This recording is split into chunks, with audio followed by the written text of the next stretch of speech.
رسول پر جلوہ بار علماء کرام سادات اعظام جن سامعین و سامعات یعنی برادران اہل سنت وفاداران مسلک اعلیٰ حضرت، السلام علیکم ورحمۃ اللہ وبرکاتہ۔ وعلیکم السلام ورحمۃ اللہ وبرکاتہ۔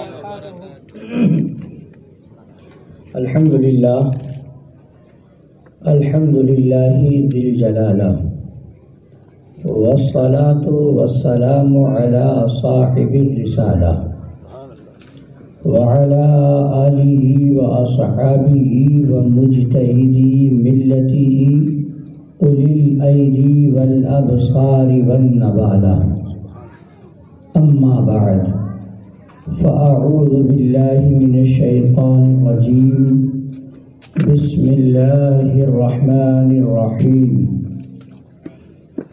وهو بكل شيء عليم۔ وقال الله تعالى في مقام آخر، وعلمك ما لم تكن تعلم وكان فضل الله عليك عظيما۔ صدق الله مولانا العظيم وبلغنا رسوله النبي الأمين الحبيب الكريم، ونحن على ذلك لمن الشاهدين والشاكرين والحمد لله رب العالمين۔ سنیم من نعرے اللہ اکبر میزنم، دم زبو بکر و عمر عثمان و حیدر میزنم، قادریم نعرے یا غوث اعظم میزنم، دم ز شیخ احمد رضا خان قطب عالم میزنم، رضویم من نعرے یا اعلی حضرت میزنم، دم ز شیخ حشمت علی خان فرد عالم میزنم۔ آئیے کچھ سننے اور سنانے سے پہلے ہم اور آپ مل کر اپنے آقا و مولا لمبے لمبے ہاتھوں سے بھیک دینے والے، سنہری جالیوں میں آرام فرمانے والے، اندھیری قبر میں کام آنے والے، مکاں والے لامکاں والے، عرب والے عجم والے، شفاعتی لأہل الکبائر کا نغمہ جافزہ سنانے والے، میدان محشر میں ہم گناہگاروں سیاہ کاروں بدکاروں کو بخشوانے والے، جہنم سے بچانے والے، جنت میں لے جانے والے، جام کوثر بھر بھر کے پلانے والے، پل صراط سے گزرتے وقت ہم گناہگاروں کے لیے رب سلم کی سزائیں لگانے والے، حضور احمد مجتبی جناب محمد رسول اللہ، ارواحنا فدا صلی اللہ تعالی علیہ وعلی آلہ وسلم کی بارگاہ عرش پناہ میں درود پاک کا نذرانہ محبت پیش کریں۔ اللہم صلی علی سیدنا و نبینا و شفیعنا و مولانا محمد معدن الجود والکرم وآلہ الکرام و ابنہ الکریم و امتہ الکریمۃ وبارک وسلم۔ ہم اور آپ اپنے نبی آقائے دو جہاں فخر عالمیہ مالک انس و جاں سرکار ابد قرار صلی اللہ تعالی علیہ وعلی آلہ وسلم کی محبت میں اور ان کی آمد کی خوشی کی محفل میں شرکت کی سعادتیں حاصل کر رہے ہیں۔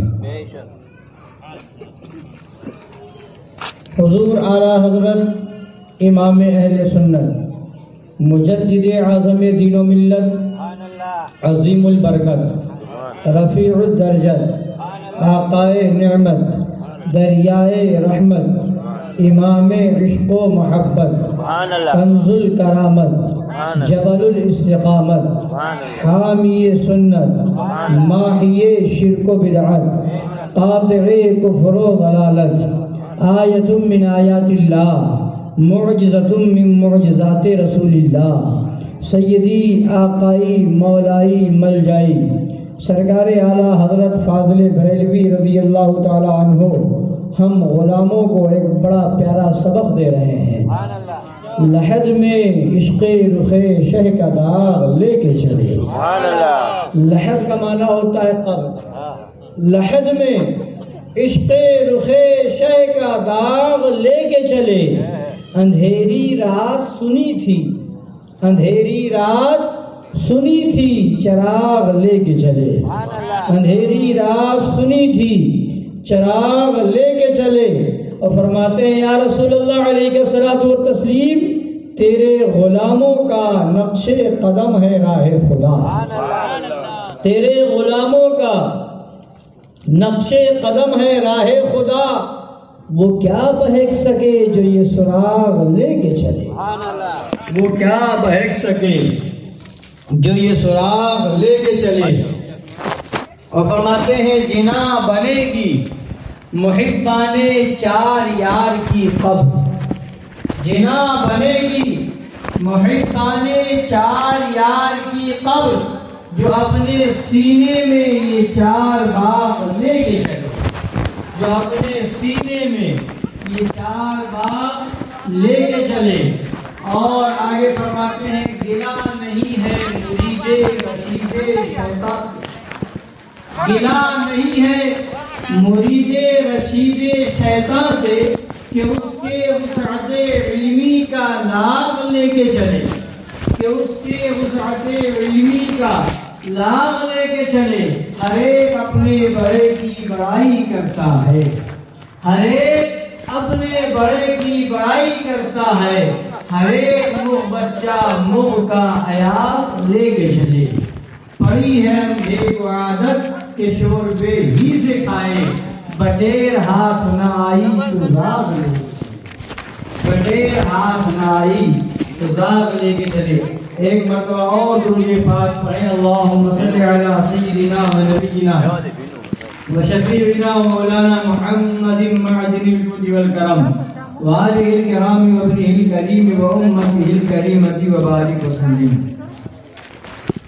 ابھی آپ نے سرکار اعلیٰ حضرت کا مقدس کلام نعتیہ اشعار سماعت کیا، اپنے آقا کی عظمت بیان کی کہ ہم جب دنیا سے چلے تو کیا لے کر چلے؟ عشق رخ شہ کا داغ، نبی کے عشق کا داغ لے کر کے چلے، عشق رسول کا داغ لے کر کے چلے۔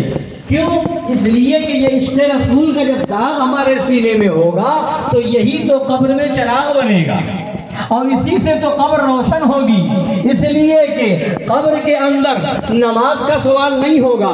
آپ پوچھیں اعلیٰ حضرت سے، اے اعلیٰ حضرت آپ نے یہ کیوں نہیں کہا کہ ہم نماز لے کر کے چلے، روزہ لے کر کے چلے، حج لے کر کے چلے، زکوٰۃ لے کر کے چلے، اعمال صالحہ لے کر کے چلے؟ تو اعلیٰ حضرت امام اہل سنت مجدد اعظم دین و ملت فاضل بریلوی رضی اللہ تعالیٰ عنہ کی بارگاہ سے جواب ملے گا۔ ذرا غور تو کر، میں نے جو یہ کہا ہے اپنی طرف سے نہیں کہا ہے، ذرا قبر کے معاملے پر غور کر لے۔ قبر کے اندر جب تجھے چھوڑ دیا جائے گا، قبر کے حوالے جب تجھے کر دیا جائے گا، لوگ تجھے قبر میں رکھ کر کے واپس آئیں گے۔ اب وہاں منکر نکیر آئیں گے، منکر نکیر آنے کے بعد مردے کو زندہ کریں گے، مردہ زندہ ہوگا۔ اب منکر نکیر کو جو اللہ نے مامور فرمایا ہے، اب منکر نکیر سوال کر رہے ہوں گے۔ تین سوال قبر کے اندر ہوں گے۔ پہلا سوال ہوگا من رب کا، دوسرا سوال ہوگا ما دین کا، تیسرا سوال ہوگا ما کنت تقول فی حق هذا الرجل، اس شخصیت کے بارے میں تم کیا کہتے تھے؟ حضرات گرامی وقات، اب آئیے اعلیٰ حضرت نے فرمایا کہ لحد میں عشق رخ شہ کا داغ لے کے چلے، اندھیری رات سنی تھی، چراغ لے کے چلے۔ فرماتے ہیں اب غور تو کرو کہ تم قبر کے اندر جا رہے ہو، تین سوال ہو رہے ہیں۔ اے مولا سوال کی ضرورت کیا تھی؟ اے مولا سوال کرانے کی ضرورت کیا تھی؟ اے مولا اس کی حکمت کیا تھی؟ مولا تو سب کچھ جانتا ہے، سب کے بارے میں جانتا ہے، کون اچھا ہے یہ بھی جانتا ہے، کون برا ہے یہ بھی جانتا ہے، کون جنتی ہے یہ بھی جانتا ہے، کون جہنمی ہے یہ بھی جانتا ہے، کس کا عمل کیسا ہے یہ بھی جانتا ہے۔ مولا پھر تو سوال کیوں کروا رہا ہے؟ اور سوال بھی کروا رہا ہے تو کوئی ایک سوال کروا لیتا، 2 سوال ہو جاتے یا 3 سوال. اور سوال کی ترتیب پہلے رب کے بارے میں پوچھا جا رہا ہے، پھر اس کے بعد دین کے بارے میں پوچھا جا رہا ہے، پھر اس کے بعد آقائے دو جہاں صلی اللہ علیہ وسلم وہاں جلوہ گر ہوں گے، آقا کے بارے میں سوال کیا جا رہا ہے. حضرات گرامی وقار ذرا غور کریں، آپ ذہن کو حاضر رکھیں اور بات کو سمجھنے کی کوشش کریں. اور سنیں کہ اللہ تبارک و تعالی نے 3 سوال کو رکھا ہے. جو ایمان پر دنیا سے جائے گا وہی سوالوں کا جواب دے پائے گا، اور جس کا خاتمہ ایمان پر نہ ہوا ہوگا، جس کی موت ایمان پر نہ ہوئی ہوگی، جو کفر کے دلدل میں پھنس کر کے مرا ہوگا، جو کافر ہو کر کے مرے گا، وہ قبر میں جب جائے گا منکر نکیر کا سوال ہوگا، من ربک کا، تو کہے گا ہاں لا ادری، ہائے افسوس میں نہیں جانتا. منکر نکیر سوال کر رہے ہوں گے ما دینوں کا، تمہارا دین کیا ہے؟ وہ کہے گا ہاں لا ادری، ہائے افسوس میں نہیں جانتا. منکر نکیر کا سوال ہوگا ما کنت تقول فی حق هذا الرجل، اس شخصیت کے بارے میں کیا کہتے تھے؟ وہ کہے گا ہاں لا ادری، ہائے افسوس میں نہیں جانتا.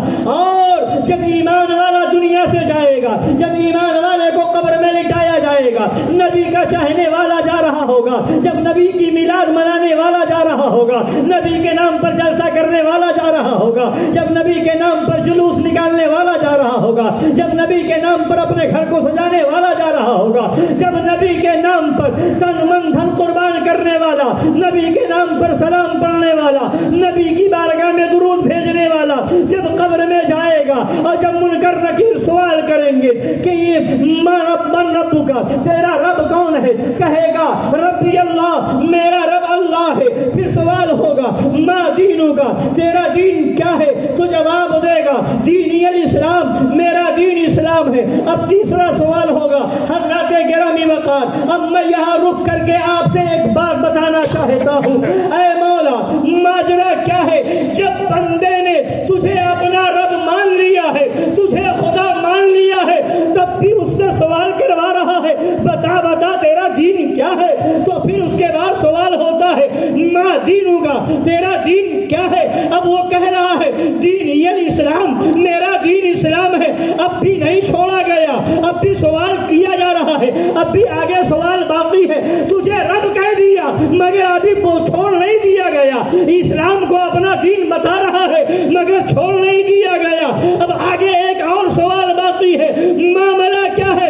ماجرا کیا ہے؟ ماجرا یہ ہے دنیا والوں کو خدا بتا رہا ہے اے دنیا والوں، مجھے رب ماننے والے بہت ہیں، مجھے رب کہنے والے بہت ہیں، اسلام کو اپنا دین بتانے والے بہت ہیں. وہابی بھی کہہ رہا ہے میرا دین اسلام ہے، دیوبندی بھی کہہ رہا ہے میرا دین اسلام ہے، قادیانی بھی کہہ رہا ہے میرا دین اسلام ہے، رافضی بھی کہہ رہا ہے میرا دین اسلام ہے، خوجہ بھی کہہ رہا ہے میرا دین اسلام ہے، بورا بھی کہہ رہا ہے میرا دین اسلام ہے، نیچری بھی کہہ رہا ہے میرا دین اسلام ہے، چکڑالوی بھی کہہ رہا ہے میرا دین اسلام ہے، اہل حدیث بھی کہہ رہا ہے میرا دین اسلام ہے، غیر مقلد بھی کہہ رہا ہے میرا دین اسلام ہے. غرض یہ کہ اسلام کے نام پر جتنے فرقے پیدا ہوئے ہر کوئی دعویٰ کر رہا ہے اللہ میرا رب ہے، اسلام میرا دین ہے.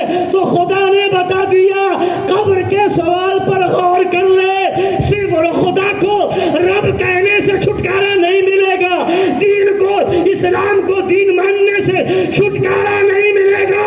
اگر بخشش ہوگی تو نبی کے سوال پر جواب دینے پر بخشش ہوگی.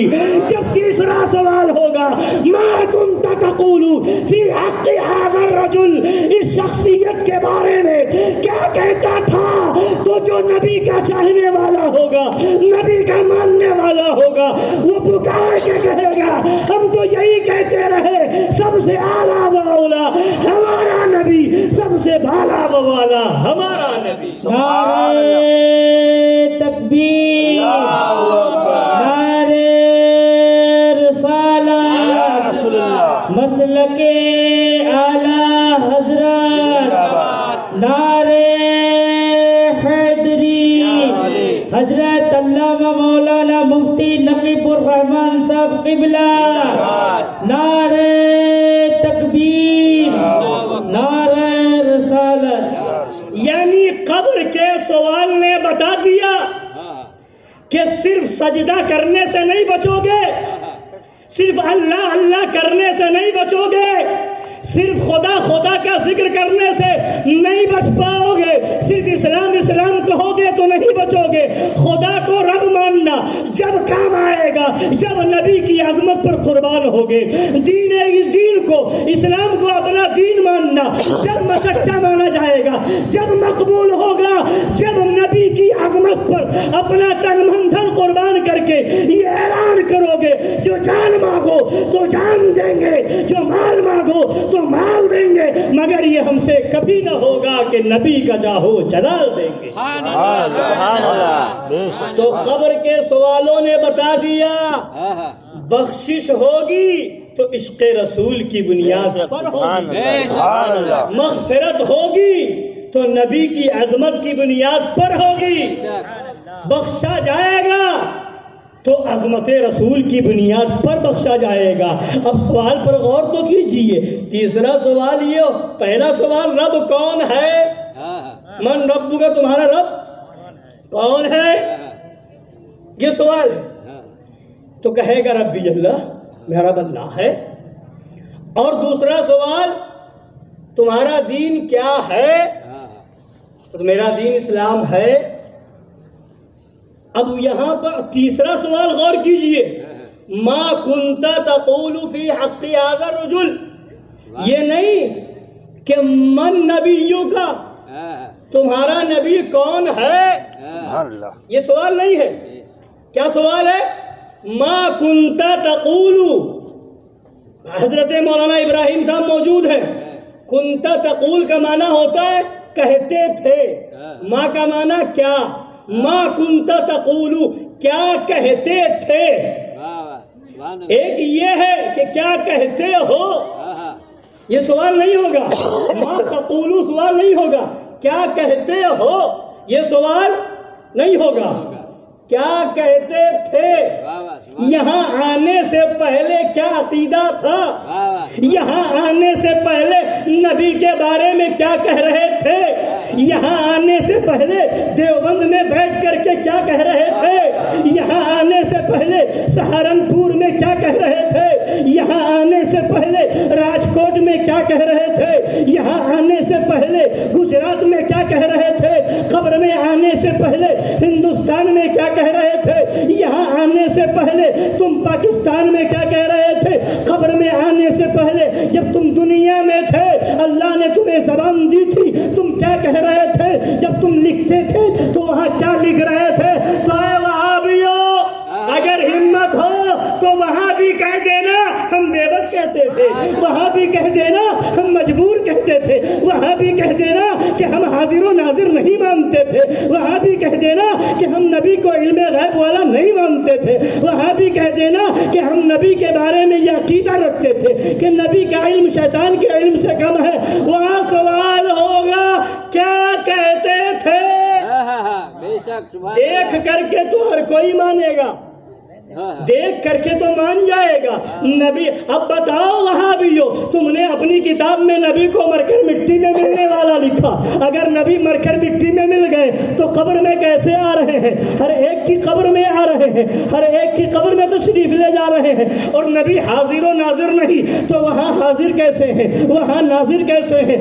اب بتاؤ تم وہاں کیا جواب دو گے۔ وہاں اگر سوال ہوتا ما تقولو کیا کہتے ہو تو وہاں تم کیسے دیکھ کر کے ہم کہہ دیتے ہم نبی کو علم غیب والا مانتے ہیں، ہم نبی کے لیے نبی کو حاضر و ناظر مانتے نہیں۔ سوال کیا جا رہا ہے کہ دنیا میں کیا کہتے تھے، اب تمہارے پاس جواب نہ ہوگا مگر بریلی کے اعلیٰ حضرت کا ماننے والا تو پکار کر کے کہے گا ہم سے کیا پوچھ رہے ہو، ہمیں تو یہی سبق دیا گیا، ہمیں تو یہی بتایا گیا، ہم تو یہی کہتے تھے کہ نبی کی عظمت ہم کیا جانے، نبی کا مقام ہم کیا جانے، نبی کی رفعت ہم کیا جانے، نبی کی عظمت ہم کیا جانے، ہم تو بس یہ جانے فرش والے تیری شوکت کا علو کیا جانے، خسروا عرش پہ اڑتا ہے پھریرا تیرا۔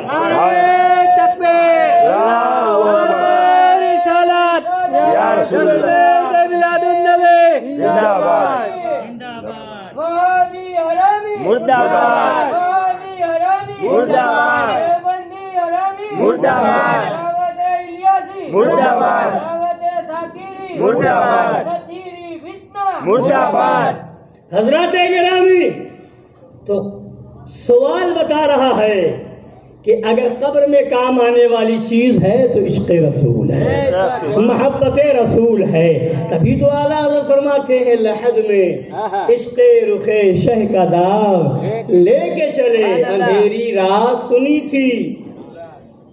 اب نماز پہ خوب تقریریں ہو، روزے کے بارے میں خوب بتایا جائے، حج کے بارے میں خوب زور دیا جائے، زکوٰۃ کے بارے میں خوب تقریر ہو، حقوق والدین پہ خوب تقریر ہو، حقوق اولاد پہ خوب تقریر ہو، حقوق زوجہ پہ خوب تقریر ہو، پڑوسی کے حقوق بیان کیے جائیں، اس پہ تقریر اس پہ تقریر۔ آج لوگ کہتے ہیں یہ حشمتی لوگ صرف اور صرف ایک ہی موضوع لے کر کے چلتے ہیں، صرف اور صرف وہابیوں کا رد کرتے ہیں، صرف دیوبندیوں کا رد کرتے ہیں۔ یہ حشمتی لوگ نماز کے بارے میں نہیں بتاتے، روزے کے بارے میں نہیں بتاتے، تو میں کہتا ہوں نماز اور روزے کی بات کرنے والوں بتاؤ کہ قبر میں کہاں سوال ہو رہا ہے کہ نماز پڑھتے تھے کہ نہیں پڑھتے تھے، روزہ رکھتے تھے۔ یقیناً ان سب کا سوال ہوگا، مگر قبر میں نہیں ہوگا، میدان محشر میں ہوگا۔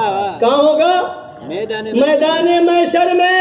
تو جو بعد میں سوال ہوگا اس کی تیاری کر رہے ہو، اور جس کا سوال سب سے پہلے ہوگا وہ بھول رہے ہو۔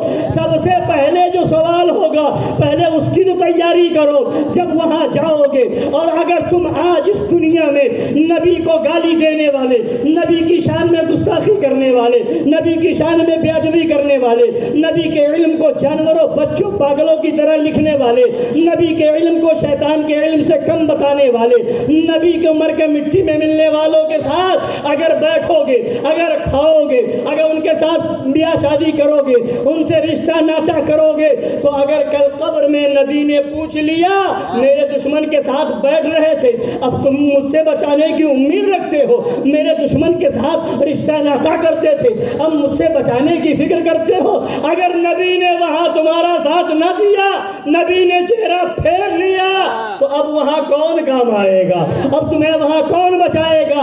اور اگر بالفرض دنیا میں کوئی عمل نہ کر سکا، کوئی نیکی نہ کر سکا، اللہ تعالیٰ ہر سنی کو سچا نمازی بنا دے، اللہ تعالیٰ ہر سنی کو ہر سچا پکا حاجی بنا دے، اللہ تعالیٰ ہر سنی کو نیکیاں کرنے کی توفیق عطا فرمائے، مگر اگر کسی سے کوئی عمل نہ ہو سکا، اور اگر دشمن رسول سے دور ہے، وہابیوں سے دور ہے، نجدیوں سے دور ہے، گستاخ رسول سے دور ہے، اور نبی نے دیکھ کر کے مسکرا دیا کہ راج کوٹ میں رہ کر کے یہ وہابیوں سے دور رہا، دیوبندیوں سے دور رہا، نجدیوں سے دور رہا، اس لیے کہ وہ میرے گستاخ تھے، یہ اس سے دور رہا، اگر نبی نے مسکرا دیا تو قسم خدا کی بیڑا پار ہو جائے۔ سبحان اللہ سبحان اللہ، نعرہ تکبیر، نعرہ رسالت، یا رسول اللہ کے اعلیٰ حضرت زندہ باد، عید میلاد النبی زندہ باد، علماء اہل سنت زندہ باد۔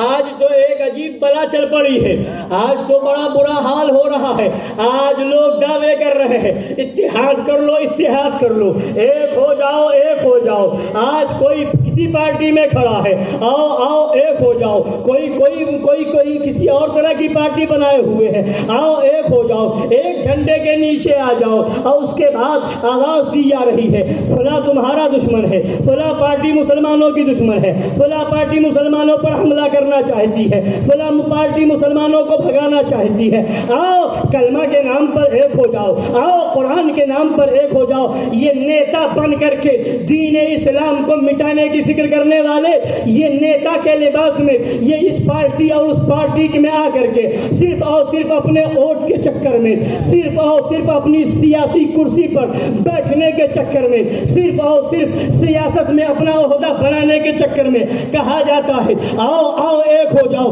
تم بھی ایک اللہ کو مانتے ہو، وہابی بھی ایک اللہ کو مانتا ہے، دیوبندی بھی ایک اللہ کو مانتا ہے، رافضی اور قادیانی بھی ایک اللہ کو ماننے والے ہیں، آؤ سب ایک ہو جاؤ، آؤ ایک جھنڈے کے نیچے آ جاؤ۔ آج یہ آواز دی جا رہی ہے، آج دنیا کے اندر اس طرح کی صورت پیدا کی جا رہی ہے، حضرات گرامی وقات، اور کہا جا رہا ہے یہ آپس کا معاملہ ختم کرو۔ سنو، یہ آپس کا جھگڑا نہیں ہے، یہ عشق رسول کا مسئلہ ہے۔ بے شک بے شک تم لوگوں کو اس لیے ایک کر رہے ہو کہ جان پر حملہ ہو رہا ہے، اگر ایک نہیں ہوگے تمہاری جان نہ بچے گی، ایک نہیں ہوگے تمہارا مال نہیں بچے گا، ایک نہیں ہوگے تمہارا گھر نہیں بچے گا۔ ہم کہتے ہیں ہمارا گھر بچے نہ بچے، ہماری جان بچے نہ بچے، ہمارا خاندان بچے نہ بچے، ہمارا ایمان بچ جائے۔ تمہیں جان کی فکر ہے، ہمیں ایمان کی فکر ہے۔ بے شک سبحان اللہ۔ وہابیوں سے ہاتھ ملاؤ گے، ایمان کہاں رہا؟ دیوبندیوں سے ہاتھ ملاؤ، ایمان کہاں رہا؟ نجدیوں سے ہاتھ ملاؤ، ایمان کہاں رہا؟ تم کہتے ہو جان بچانے کے لیے ایک ہو جاؤ، ہم کہتے ہیں ایمان بچانے کے لیے ایک ہونا ہے تو صرف سنیوں سے ایک ہو۔ وہابی یا دہشت گرد سے الگ ہو جاؤ، دیوبندی دہشت گرد سے الگ ہو جاؤ، جو ملک کے بھی غدار ہے اور دین کے بھی غدار ہے۔ حضرات گرامی، تو ہم اپنے نبی کے چاہنے والے ہیں، اپنے نبی کے ماننے والے ہیں۔ حضرات ہم ایک ہوں گے مگر نبی کے فرمان پر ہوں گے، ہم ایک ہوں گے قرآن و حدیث کی روشنی میں ہوں گے۔ تم جان کے فکر کر رہے ہو، ہم ایمان کی فکر کر رہے ہیں۔ کسی کو برا نہ کہو، یہ مولوی صاحب آئے اس کو برا کہہ رہے ہیں، فلاں مولانا آئے اس کو فلاں کو برا کہہ رہے ہیں، یہ برا کہنا بند کرو۔ یہ باتیں ہو رہی ہے، کیا یہی رہ گیا ہے؟ اب اس کو برا کہو، وقت بڑا نازک ہے، وقت بڑا خطرناک ہے، اگر ایک نہ ہوئے، ہاتھ نہ ملائے، اگر ایک جگہ نہ بیٹھے تو بڑا ماحول خراب چل رہا ہے، ایسا ہو جائے گا ویسا ہو جائے گا۔ ہمیں کہتے ہو وہابیوں کو برا نہ کہو، ہمیں کہتے ہو دیوبندیوں کو برا نہ کہو، ہمیں کہتے ہو رافضیوں کو برا نہ کہو۔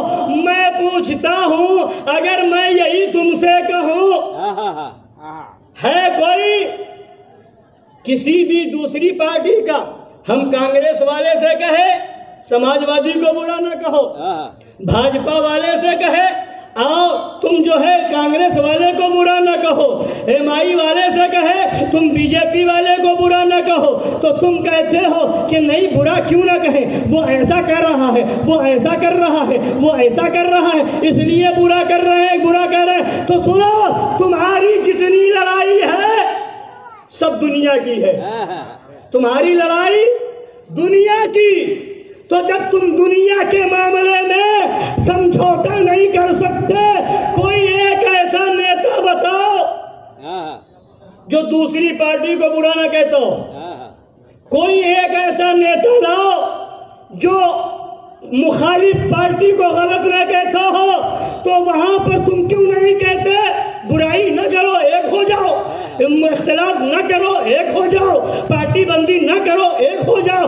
جب تم دنیا کے معاملے میں ایک نہیں ہو سکتے، تمہاری لڑائی دنیا کی ہے، ہماری لڑائی دین کی ہے۔ سنو، دین وہ ہے جس پر صحابہ نے جانیں قربان کی ہے، دین وہ ہے جہاں صحابہ نے اپنے اولاد کو قربان کیا ہے، دین وہ ہے جس پر کربلا کے میدان میں نبی کا خاندان شہید ہوا۔ تو نبی کا خاندان اس لیے شہید نہ ہوا تھا کہ حسینی اور یزیدی ایک ہو جائے۔ امام حسین نے کربلا سے یہی پیغام دیا تھا، جو سچا حسینی ہوگا وہ یزیدی سے نہ کل سمجھوتا کیا تھا، نہ آج کرے گا اور نہ صبح قیامت تک کر سکتا ہے۔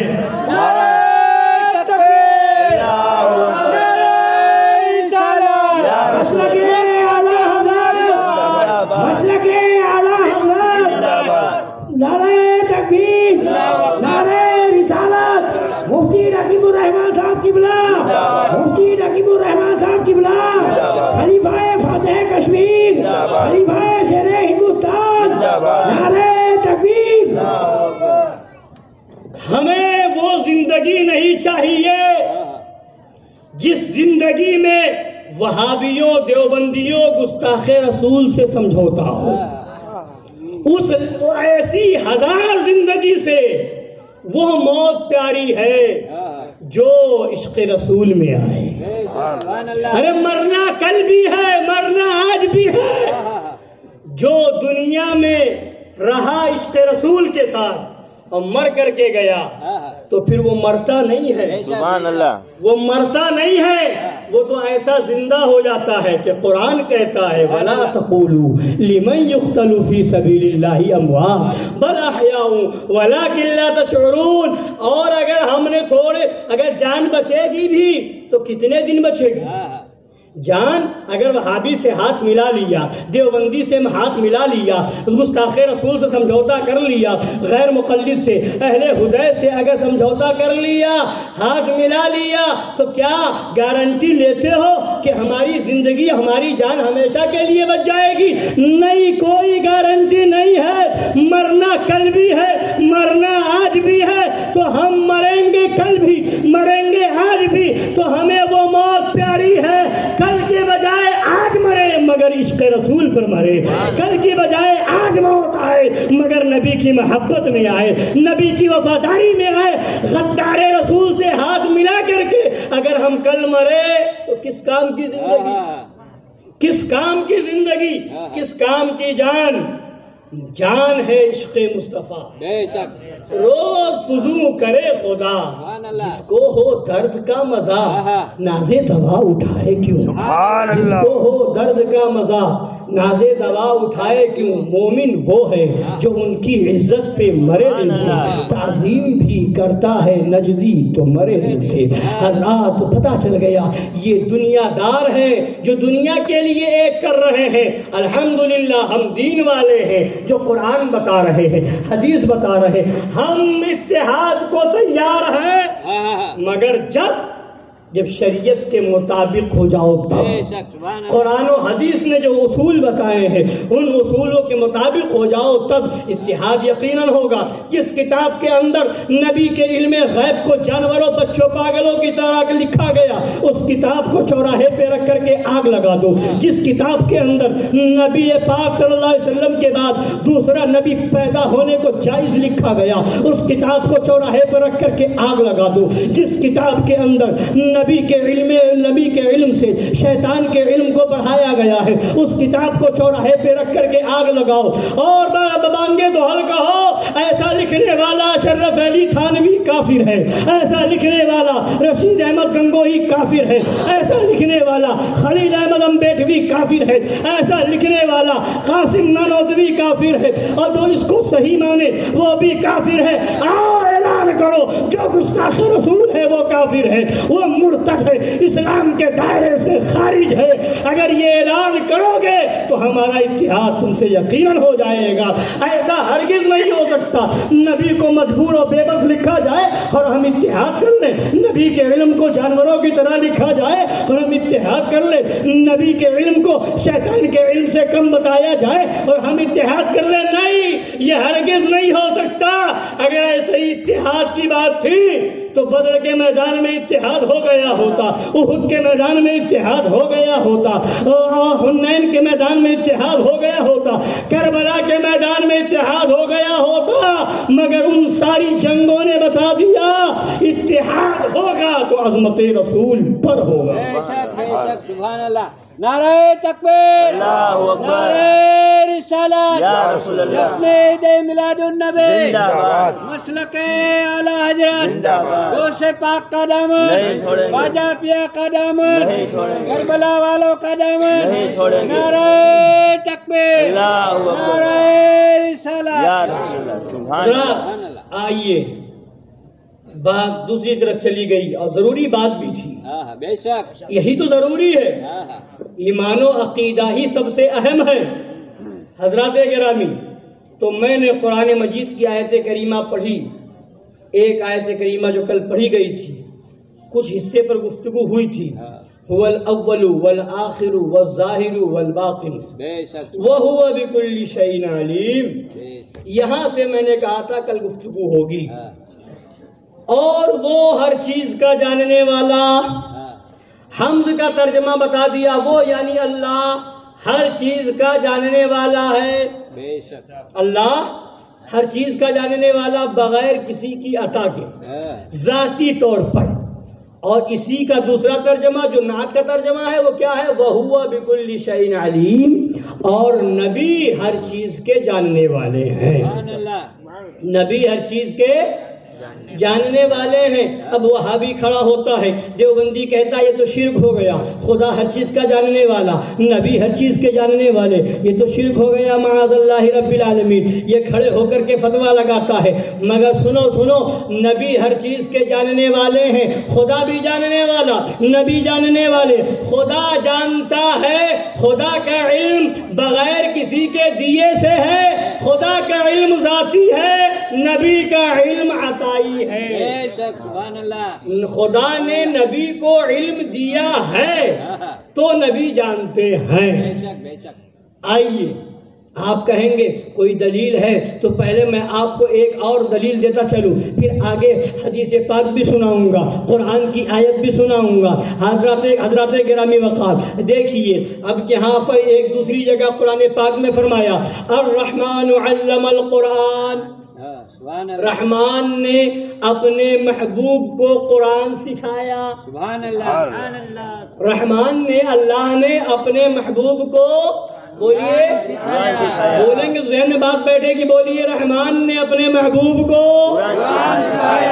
قرآن سکھایا سکھانے والا کون اللہ جس کو سکھایا وہ کون اور جو کتاب سکھائی گئی وہ کتاب کیا ہے قرآن پاک ہے کلام اللہ ہے اب آئیے کسی کے علم میں کمی رہ جائے علم کم ہو کسی کے پاس اس کی وجہ کیا ہوتی ہے پڑھے علم حاصل کرے پھر بھی اس کے علم میں کمی رہ جائے اس کی وجہ کیا ہوتی ہے 4 وجہ ہیں علم میں کمی کی وجہ 4 ہیں اگر پڑھانے والا خود اس فن کا زیادہ ماہر نہیں جو فن پڑھا رہا ہے جو کتاب پڑھا رہا ہے مثلا کوئی کسی کو جو ہے علم منطق پڑھائے علم فلسفہ پڑھائے یا علم حدیث پڑھائے یا علم تفسیر پڑھائے اصول تفسیر پڑھائے یا ریاضی پڑھائے یا جغرافیہ پڑھائے کچھ بھی پڑھائے جو پڑھا رہا ہے وہ خود پورا نہیں جانتا تھوڑا جانتا ہے وہ خود تھوڑا جانے تو بتائیے جس کو پڑھائے گا کیا وہ پورا جان جائے گا بولی جان جائے گا تو اگر پڑھانے والے کے اندر کمی ہے تو پڑھنے والے میں بھی کمی رہ جائے گی بولیے کمی رہے گی کہ نہیں رہے گی تو کمی رہنے کی ایک وجہ کیا ہوتی ہے کہ پڑھانے والا خود کمزور ہو پڑھانے والے میں خود کمی ہو تو پڑھنے والے میں بھی کمی ہوگی اور دوسری وجہ کیا ہو سکتی اگر یہ نہ ہو پڑھانے والا بڑا قابل ہو پڑھانے والا بڑا ماہر ہو پڑھانے والا خوب علم رکھتا ہو مگر جو کتاب پڑھائی جا رہی ہے وہی ادھوری ہو جو کتاب پڑھائی جائے وہی ادھوری ہو تو اب پڑھنے والا پورا مکمل طور سے جانکار ہو پائے گا اس کے علم میں کمی رہی نہیں. پڑھانے والا تو خوب جانکار, پڑھانے والا بڑا قابل, بہت ماہر, مگر جو کتاب پڑھا رہا ہے وہ کتاب ادھوری ہے, جو کتاب پڑھا رہا ہے اس فن میں نامکمل ہے, جو کتاب پڑھا رہا ہے اس فن میں ناقص اور ادھوری ہے, تو پڑھنے والے کے علم میں کمی ہوگی. بولی ہوگی کہ نہیں ہوگی؟ تو پڑھانے والے میں کمی ہوگی تو پڑھنے والے میں کمی رہ جائے گی. اگر پڑھانے والے میں کمی نہیں مگر جو کتاب پڑھائی جا رہی ہے اگر اس میں کمی ہے تب بھی پڑھنے والے کے علم میں کمی رہ جائے گی. اور اگر ایسا ہو کہ پڑھانے والے میں بھی کمی نہ ہو, جو کتاب پڑھائی جا رہی ہے اس میں بھی کمی نہ ہو, مگر جس کو پڑھا رہا ہے اس میں ہی کمی ہے, وہ سمجھتا کم ہے, وہ یاد نہیں کر پاتا ہے, اس کے پاس دماغ اور ذہن کمزور ہے, اس کا عقل کی کمی ہے, پوری بات سمجھ نہیں پاتا, تو اگرچہ پڑھانے والے میں کمی نہیں, اگرچہ جو کتاب پڑھائی جا رہی ہے اس میں کمی نہیں ہے, مگر پڑھنے والا کمزور ہے, پڑھنے والا ذہین نہیں ہے, پڑھنے والا کم عقل ہے, تو بتائیے اب وہ مکمل طور سے پورا پڑھ لے گا؟ کمی رہے گی کہ نہیں رہے گی؟ یقیناً کمی رہ جائے گی. مگر یہ تین وجہ ہو گئی, اور اگر ان تینوں میں سے کوئی وجہ نہ ہو, پڑھانے والا بھی بے مثال, وہ بھی لاجواب, جس کو پڑھا رہا ہے وہ بھی خوب سمجھدار, اور جو کتاب پڑھائی جا رہی ہے اس میں بھی کوئی کمی نہیں. تو ایک وجہ اور ہوتی ہے کمی رہنے کی, جو استاذ پڑھا رہا ہے وہ اس کو کم چاہتا ہے, جس کو پڑھا رہا ہے اس کو کم چاہتا ہے, دوسرا کوئی اور شاگرد ہے جس کو زیادہ چاہتا ہے, جو زیادہ محبوب ہے, جو زیادہ مقبول ہے, جس سے محبت زیادہ ہے, تو استاذ چاہے گا کہ زیادہ قابل وہ ہو جو زیادہ محبوب ہے, جو زیادہ چہیتا ہے, جو زیادہ فرما بردار ہے. تو اگر کوئی شاگرد اس کا ایسا ہے جس کا اندر محبت کم ہے, جس سے لگاؤ کم ہے, تو اس کو کچھ بتائے گا, کچھ رہنے دے گا, اور جس کو سب سے زیادہ مانتا ہے, جس کو سب سے زیادہ چاہتا ہے, جو سب سے زیادہ محبوب ہے, اس کو زیادہ پڑھائے گا. اگر اس سے بڑا کوئی محبوب نہیں تو پھر کمی نہیں رہ سکتی. کمی رہ سکتی ہے نہیں. اب آئیے, اب اس کو آپ نے سمجھ لیا, تو اب خدا کا فرمان سنیں, بلا تشبیہ ہو بلا تمثیل. جو پڑھانے والا الرحمن علم القرآن, سکھانے والا کون؟ اللہ. کیا کوئی کمی ہے؟ کوئی کمی ہے؟ جس کو پڑھایا جا رہا ہے, جس کو سکھایا جا رہا ہے وہ محبوب خدا, کیا اس نبی کے اندر کوئی کمی ہے؟ اور جو کتاب پڑھائی جا رہی ہے وہ کون سی؟ قرآن. وہ قرآن کہ خود فرمایا جا رہا تبیانا لکل شیء, قرآن کے اندر ہر چیز کا روشن بیان. وہ قرآن جس کے بارے میں خود قرآن میں ہے وَلَا رَطْبٍ وَلَا يَابِسٍ إِلَّا فِي كِتَابٍ مُبِينٍ, کوئی خشک و تر چیز ایسی نہیں ہے, رطب و یابس کوئی ایسی چیز نہیں جو قرآن میں نہ ہو. ساری چیزیں قرآن میں, ہر چیز کا بیان قرآن میں. پڑھانے والا رحمان, پڑھنے والا محبوب رحمان, جو کتاب پڑھائی جائے وہ قرآن. اور میرے نبی سے بڑھ کر کے خدا کی بارگاہ میں کوئی اور محبوب نہیں ہے. تو آپ بتاؤ پھر اس کے بعد جب پڑھانے والا خدا ہو, پڑھنے والے مصطفیٰ ہو, جو کتاب پڑھائی جائے وہ قرآن ہو, تو آپ بتاؤ کیا میرے نبی کے علم میں کسی طرح کی کمی رہ سکتی ہے؟ ہرگز نہیں. تو جب کوئی کمی نہیں تو آؤ پھر اعلیٰ حضرت کی زبان میں کہو سبحان اللہ. کیا کہو گے؟ فرماتے ہیں سرے عرش پر ہے تیری گزر, دلے فرش پر ہے تیری نظر, ملکوت و ملک میں کوئی شے نہیں وہ جو تجھ پہ آیا نہیں. کوئی ایسی چیز نہیں جس کو نبی نہ جانتے ہو, سارا علم نبی نے. ارے سنو سنو تو اے عقل کے اندھو, تم کیا جانو نبی کی عظمت کیا ہے؟ اے دیوبندیو تم کیا جانو نبی کا مقام کیا ہے؟ آؤ آؤ جبریل امین سے پوچھو نبی کا علم کیا ہے, جبریل امین سے پوچھو.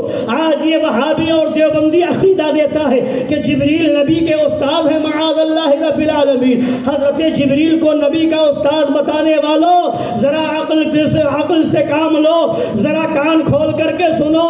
وہ جبریل امین قرآن لے کر کے نبی کی بارگاہ میں آ رہے ہیں. قرآن نازل ہو رہا ہے. جب جب ضرورت ہوئی خدا نے جب بھیجا جبریل امین بارگاہ نبوی میں حاضر ہو رہے ہیں.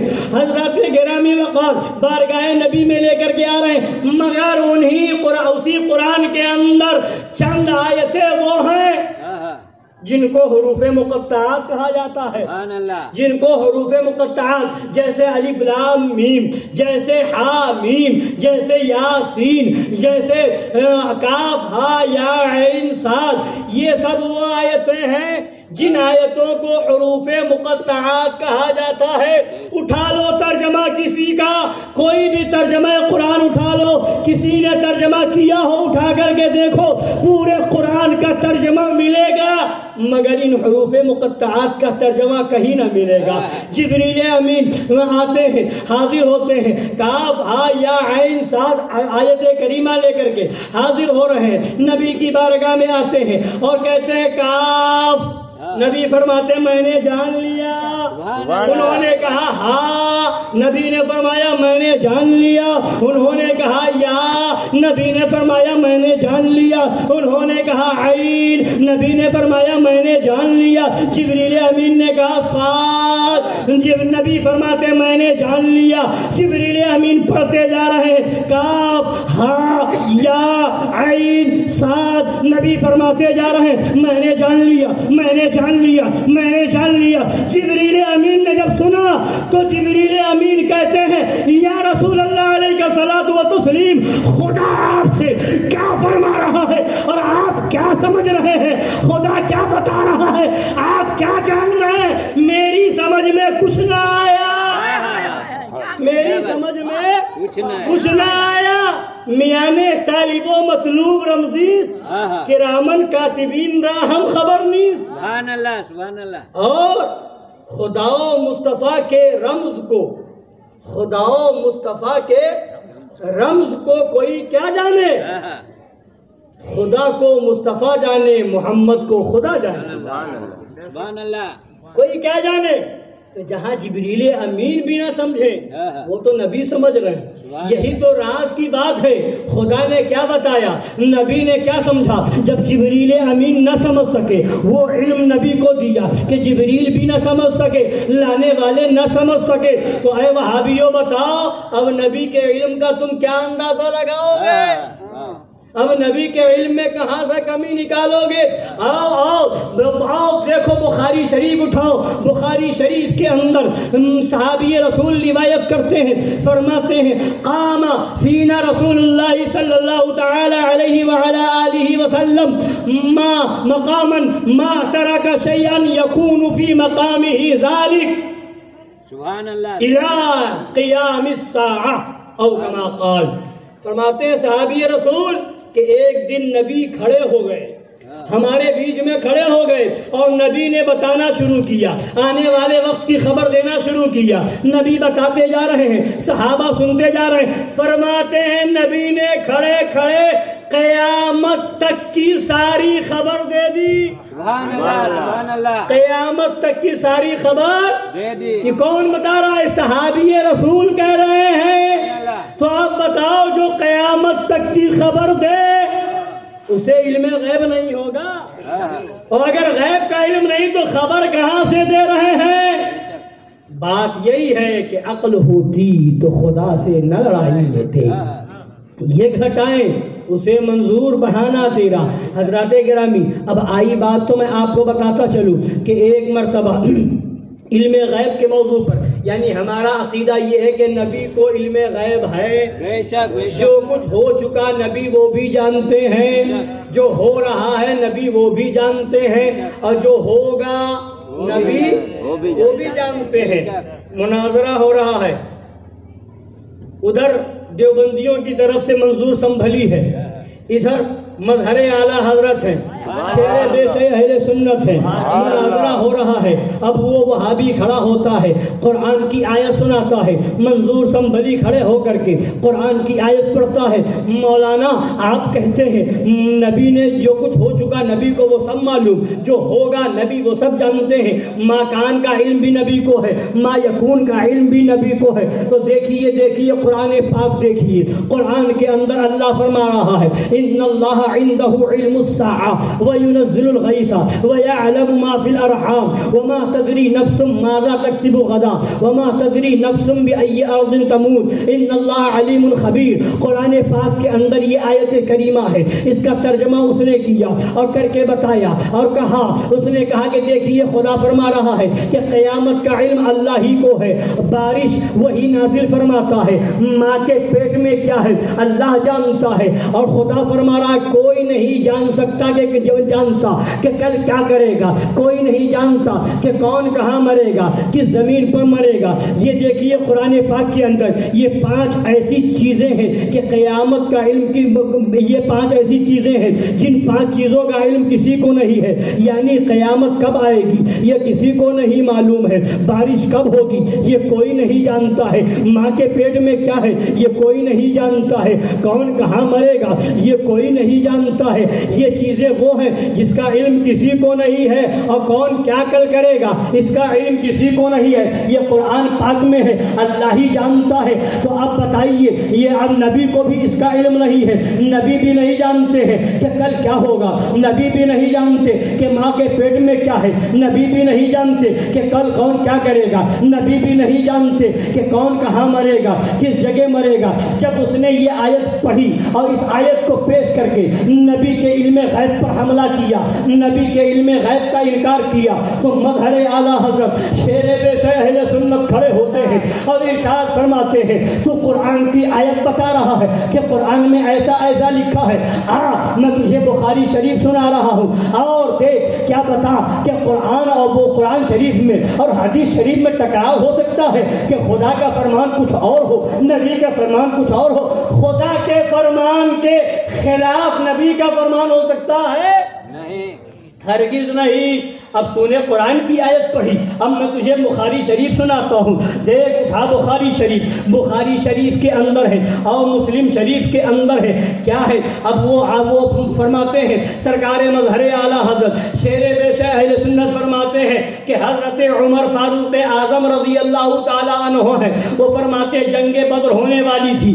جنگ بدر سے پہلے نبی ایک دن پہلے جس میدان میں جنگ ہونے والی تھی اس میدان میں نبی تشریف لے گئے, اور نبی جانے کے بعد ارشاد فرماتے ہیں ھذا مصرع فلان غدا انشاءاللہ, ھذا مصرع فلان غدا انشاءاللہ.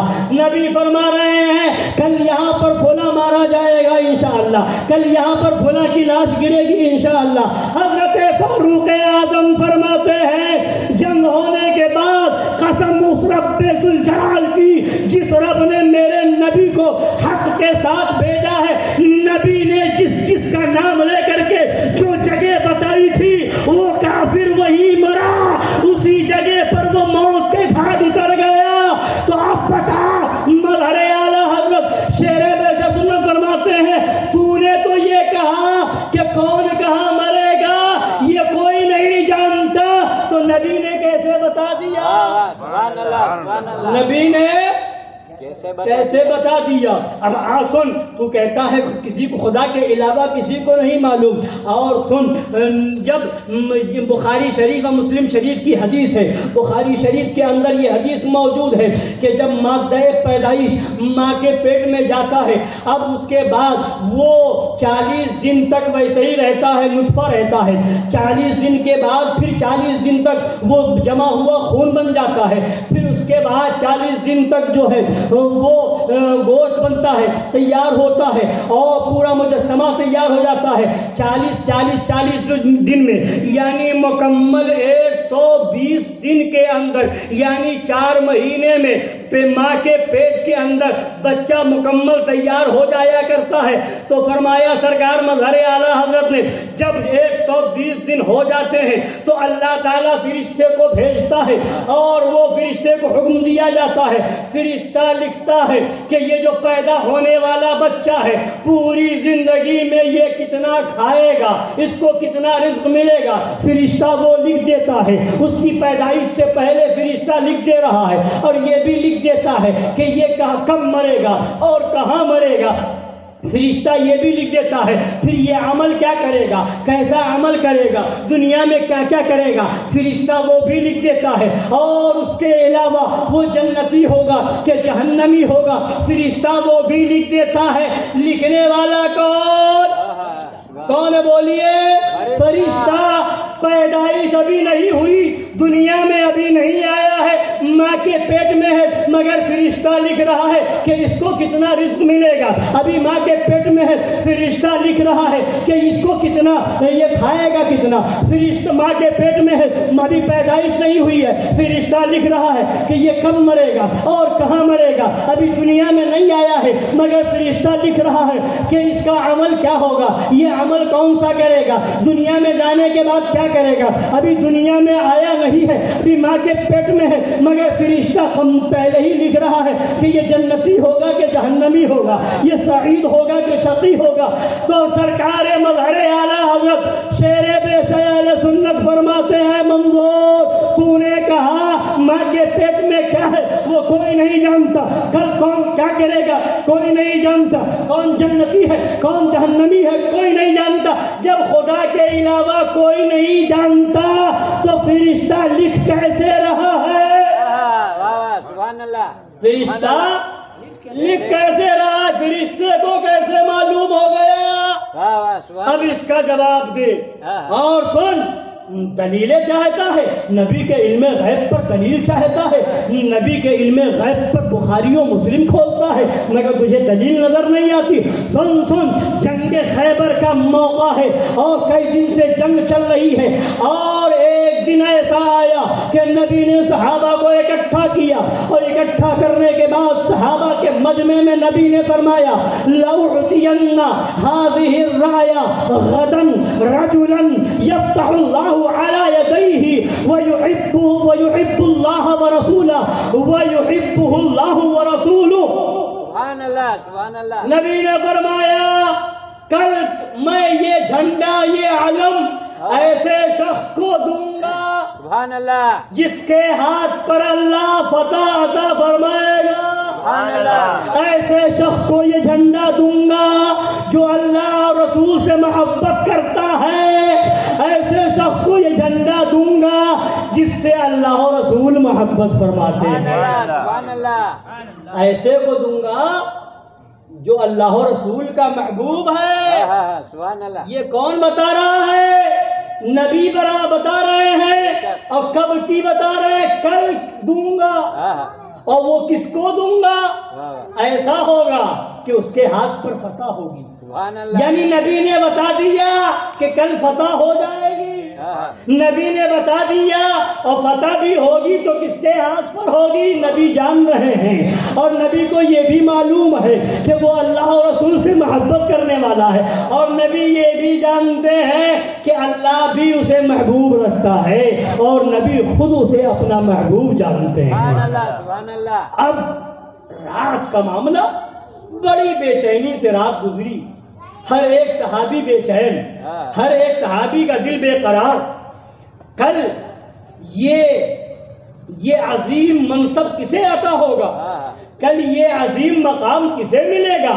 کل وہ کون خوش نصیب ہوگا؟ ہر صحابی تمنا لیے بیٹھے ہیں، کاش کہ وہ جھنڈا مجھے مل جائے، کاش کہ وہ جھنڈا مجھے مل جائے، کاش کہ وہ مقام مجھے مل جائے۔ اگر مجھے جھنڈا مل جائے گا تو یقیناً میں ہی وہ ہوں گا جو جنگ خیبر کو فتح کرنے والا ہوں گا۔ اگر مجھے جھنڈا مل جائے گا تو نبی کی زبان سے نکلے ہوئے الفاظ میں مجھے سند مل جائے گی کہ میں اللہ سے محبت کرتا ہوں، رسول اللہ سے محبت کرتا ہوں۔ اگر مجھے جھنڈا مل جائے گا تو مجھے یہ سند مل جائے کہ دنیا میں ہی کہ اللہ بھی مجھے محبوب رکھتا ہے اور نبی بھی مجھے محبوب رکھتے ہیں، اللہ بھی مجھ سے محبت فرماتا ہے، نبی بھی محبت فرماتے ہیں، تو اتنی بڑی خوش نصیبی اور اتنی بڑی دولت ملنے والی ہے۔ ہر صحابی کا دل بے قرار ہے، کل وہ کون خوش نصیب ہوگا، کل وہ کون خوش نصیب ہوگا۔ صبح ہوئی، سارے کے سارے صحابہ بارگاہ نبوی میں حاضر ہیں، سارے کے سارے صحابہ کان کو لگائے ہوئے ہیں، ہماتن گوش بیٹھے ہوئے ہیں۔ نبی کس کو جھنڈا دیں گے؟ وہ خوش نصیب کون ہوگا؟ وہ خوش نصیب کون ہوگا؟ وہ خوش نصیب کون ہوگا؟ نبی نے مجمع پر نظر ڈالی، صحابہ کو دیکھا، ہر ایک صحابی منتظر ہے، کاش مجھے مل جائے، کاش مجھے مل جائے، مگر وہ نبی آخر الزمان عالم غیب، وہ غیب دا نبی فرماتا ہے این علی ابن ابی طالب، سبحان اللہ، علی بن ابی طالب کہاں ہے؟ سبحان اللہ۔ صحابہ نے جواب دیا یا رسول اللہ آشوب چشم لاحق ہے، آنکھ ان کی درد کر رہی ہے، آنکھ میں تکلیف ہے، اس لیے وہ نہ آ سکے، وہ آرام فرما رہے ہیں۔ سرکار فرماتے جاؤ مولا علی کو بلا لاؤ، جاؤ علی کو بلا لاؤ۔ حضرت علی بارگاہ نبوی میں حاضر ہو رہے ہیں، یا رسول اللہ علیہ الصلوۃ والتسلیم کیا حکم ہے آقا فرمائے؟ فرمایا نبی نے کہ آپ کہاں تھے، کیا ہو گیا؟ حضرت علی جواب دیتے ہیں یا رسول اللہ آنکھ کی تکلیف کی وجہ سے نہ آ سکا، آنکھ میں تکلیف ہے اس وجہ سے حاضر نہ ہو سکا۔ نبی نے لعاب دہن نکالا اور مولا علی کی آنکھ پہ لگا دیا۔ اب وہ تکلیف کہاں گئی کچھ پتہ نہیں، اب آنکھ ایسی ہو گئی کہ کبھی تکلیف ہی نہیں ہوئی۔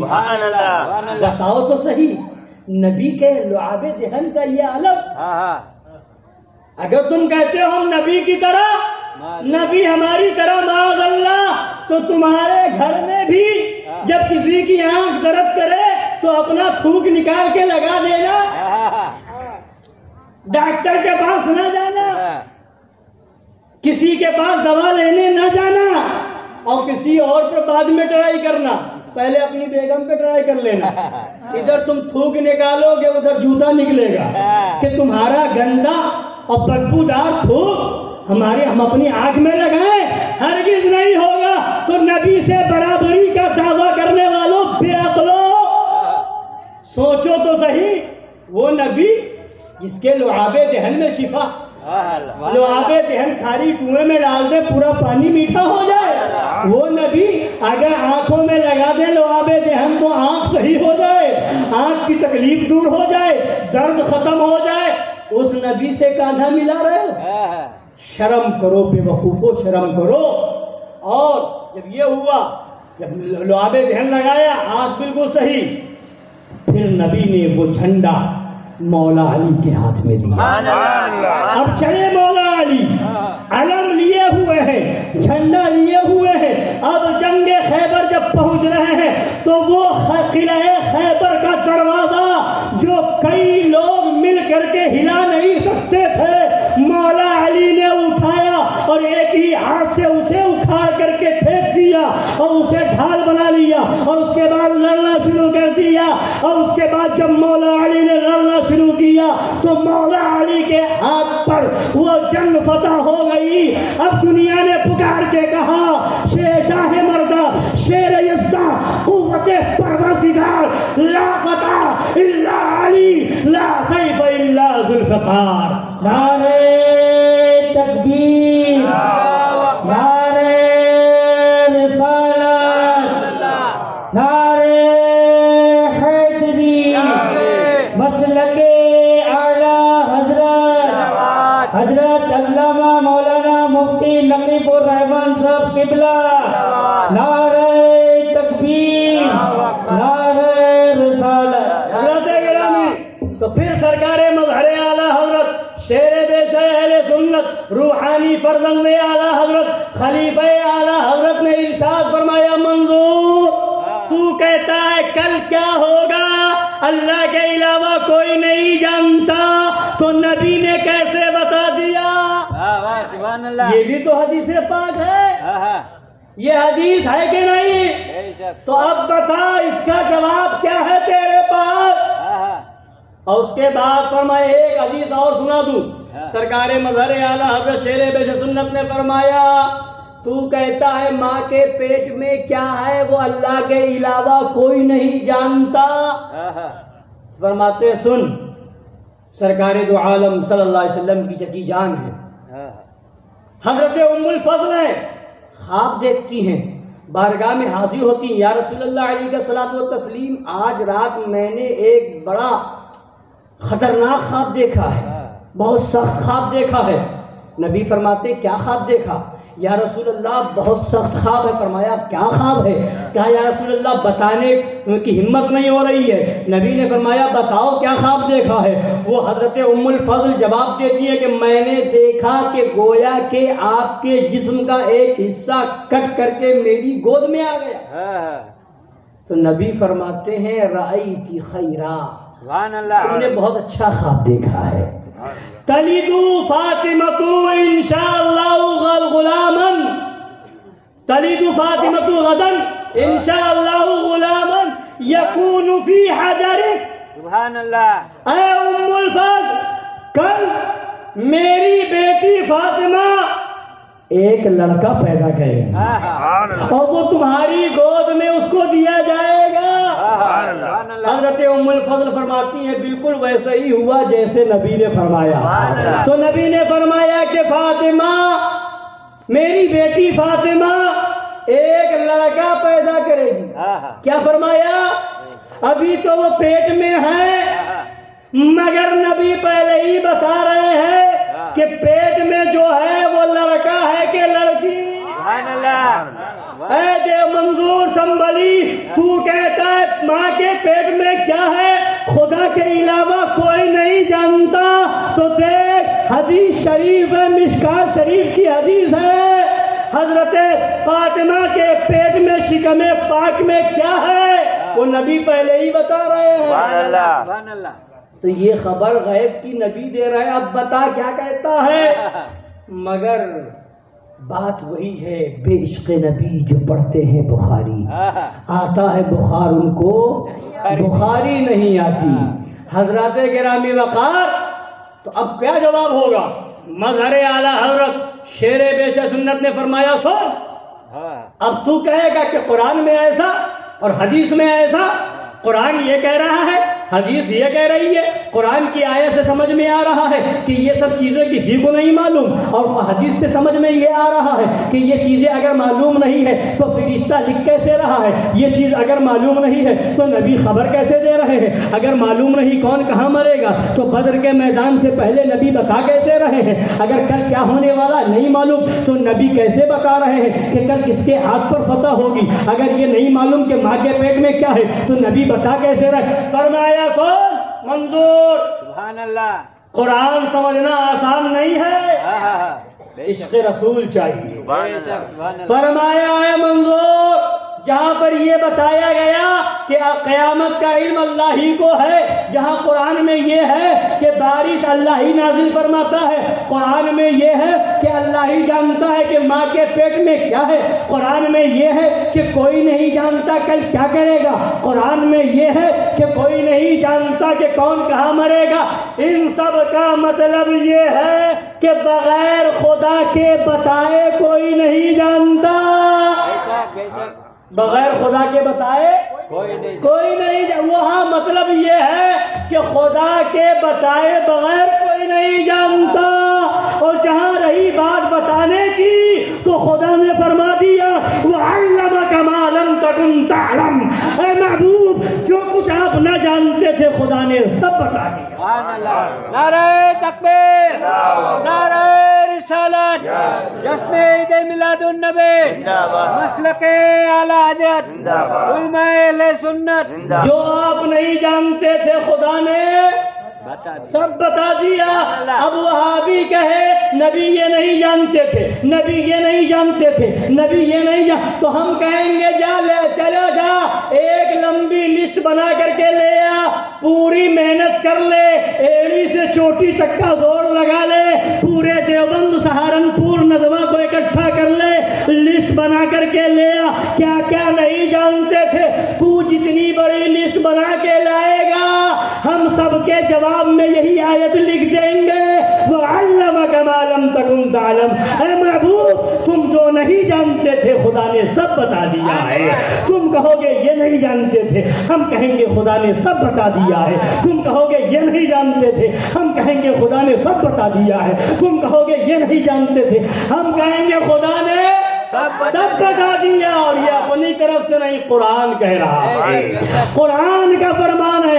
تو ہمارا عقیدہ وہ ہے جو قرآن سے ثابت ہے، ہمارا عقیدہ وہ ہے جو بخاری شریف سے ثابت ہے، ہمارا عقیدہ وہ ہے جو مسلم شریف سے ثابت ہے، ہمارا عقیدہ وہ ہے جو صحابہ کا عقیدہ تھا، ہمارا عقیدہ وہ ہے جو اہل بیت کا عقیدہ تھا، ہمارا عقیدہ وہ ہے جو کربلا کے میدان میں امام حسین کا عقیدہ تھا، ہمارا عقیدہ وہ ہے جو غوث اعظم کا عقیدہ تھا، ہمارا عقیدہ وہ ہے جو غریب نواز کا عقیدہ تھا، ہمارا عقیدہ وہ ہے جو بریلی کے تاجدار نے، اعلیٰ حضرت سرکار نے سارے بزرگوں سے لے کر کے ہمیں دیا اور اعلان کر دیا، اور کوئی غیب کیا تم سے نہا ہو بھلا، جب نہ خدا ہی چھپا تم پہ کروڑوں درود، جب نہ خدا ہی چھپا تم پہ کروڑوں درود، وما علینا الا البلاغ۔ السلام علیکم ورحمۃ اللہ۔ بقیہ گفتگو کل انشاءاللہ۔ سبحان اللہ، سبحان اللہ۔ کعبے کے